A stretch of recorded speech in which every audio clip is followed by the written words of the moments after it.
बिस्मिल्लाहिर्रहमानिर्रहीम। अस्सलाम वालेकुम व्यूअर्स, कैसे हैं? उम्मीद करती हूँ कि सब ठीक होंगे। तो व्यूअर्स, आज मैं आपको बताने वाली हूँ कि दलिये की भुनाई हमने किस तरह करनी है कि दलिया जो मज़ेदार बने और सबको पसंद आए। तो ये मैंने आधा किलो दलिया ले लिया है और ये एक पैन में मैंने ऑयल लिया है और इसमें 4 अदद इलायचियाँ मैंने डाल दी हैं और इसमें अब मैं दलिया डालूंगी छान के अच्छे तरीके से। ठीक है, ये मैंने दलिया डाल दिया है और 1 कप जो है वो ऑयल का ले लिया था।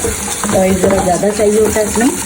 तो अब इसको क्या करना है हमने, तो व्यूअर्स अब हमने इसको क्या करना है, भुनाई का इसका तरीका क्या है कि इसको अब हमने ऑयल में हल्की आंच पे इसको भूनना है और इसको ब्राउन करना है। ठीक है, ब्राउन करने के बाद इसमें पानी डालना है तो एक बहुत ही मज़ेदार सा दलिया लजीज सा तैयार होता है। और पानी डालने के बाद हमने दूध डाल के और फिर जो भी इसमें नट्स वगैरह डालने हैं वो डाल के आप इस तरह से खाएं तो दलिया बहुत ही नहायत ही लजीज बनता है। तो अगर आपको वीडियो पसंद आ रही है तो चैनल को सब्सक्राइब करें।